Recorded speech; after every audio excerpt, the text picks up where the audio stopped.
శ్రీమాత్రే నమః. శ్రీ గురుభ్యో నమః. శ్రీ మహాగణపతి దేవతాభ్యో నమః. ఈ దసరా శరన్నవరాత్రుల్లో 6వ రోజైన 6వ అవతారం లలిత అవతారం గురించి, లలిత అమ్మవారి గురించి చెప్పుకుందాం మనం. నా పేరు చావలి ఉమాసుందరి. ఈ లలిత అమ్మవారు ఇప్పుడు ఈ 4 రోజుల నుంచి 5 రోజుల నుంచి అమ్మవారు ఉద్భవాలు ఎలా చెప్పుకున్నామో, ఎలా పుట్టారనో, ఈ లలిత అమ్మవారి గురించి కూడా అలాగే చెప్పుకుందాం. ఈ లలిత అమ్మవారు బండాసురుడనే రాక్షసుడు పైన దేవతలందరినీ పీడిస్తుంటే వాళ్ళందరూ వచ్చి బ్రహ్మ, విష్ణు, మహేశ్వరులకి చెప్పుకున్నారు.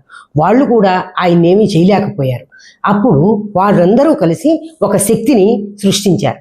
ఆ శక్తిలో వచ్చిన తల్లే ఈ లలితాంబికాదేవి. లలిత త్రిపుర సుందరి అంబికగా వెలుగొందింది ఆ తల్లి శ్రీచక్రంలో చుట్టూ ఆవరించి ఉంటుందన్నమాట.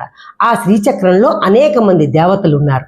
ఆవిడ శక్తి స్వరూపిణి, సృష్టి స్థితి లయకారిణి.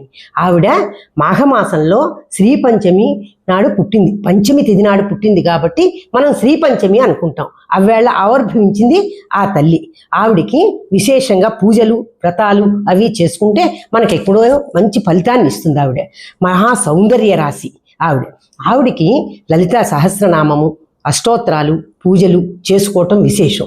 ఒకవేళ మనకి సావకాశం లేక చేసుకోలేకపోతే పెద్దవాళ్ళు చెప్పారు, ఒక 25 నామాలు చేసుకుంటే లలితా సహస్రనామం చేసినంత ఫలితం అన్నారు. ఆ 25 నామాలు ఏమిటో మనం చెప్పుకుందాం ఇప్పుడు.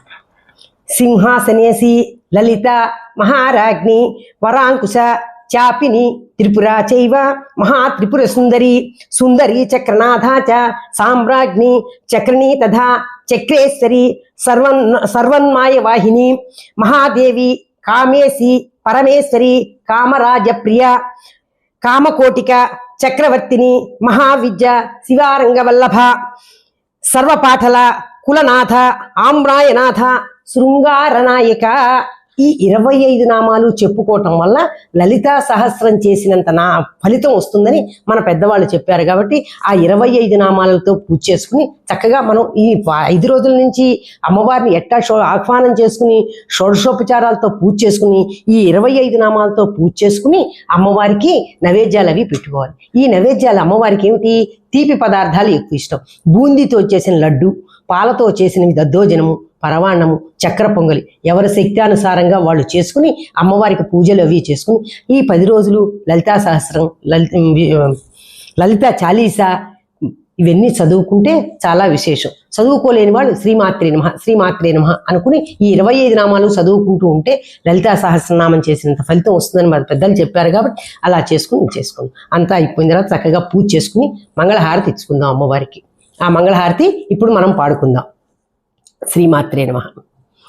శ్రీ లలిత శివజ్యోతి సర్వకామదా శ్రీగిరి నిలయా గిరామయ సర్వమంగళ శ్రీ లలిత శివజ్యోతి సర్వకామదా జగముల చిరునగవుల పరిపాలించే జనని అనయము మము కనికరమున కాపాడే జనని మనసే నీవశమై స్మరణే జీవనమై మాయని వరమీయవే పరమేశ్వరి మంగళనాయకి శ్రీ లలిత శివజ్యోతి సర్వకామదా.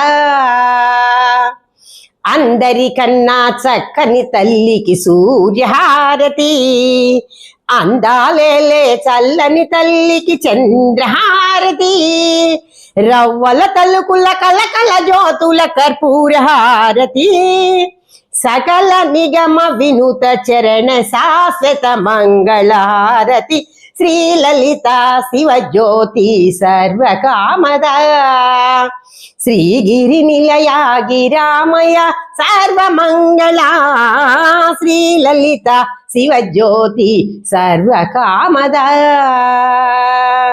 అని అమ్మవారికి పాట పాడుకుని మంత్రపుష్పం అది చెప్పుకుని సర్వమంగళ మాంగళ్యే శివే సర్వార్థ సాధకే శరణ్యే త్ర్యంబకే దేవి నారాయణి నమోస్తుతే. తల్లి పరాభట్టారిక, తల్లి లలితాంబిక అని పూజ చేసుకుని ఎంతో ఫలితం ఇస్తే ఆవిడ దేశ రక్షణ కోసం ఆవిడ అవతరించింది కాబట్టి ఆ తల్లిని మనం పూజ చేసుకోవటం విశేషం. అందుకని లలితాంబికని చక్కగా పూజ చేసుకుని ఆవిడకు కృపకు పాత్రలవుదాం. శ్రీమాత్రే నమః.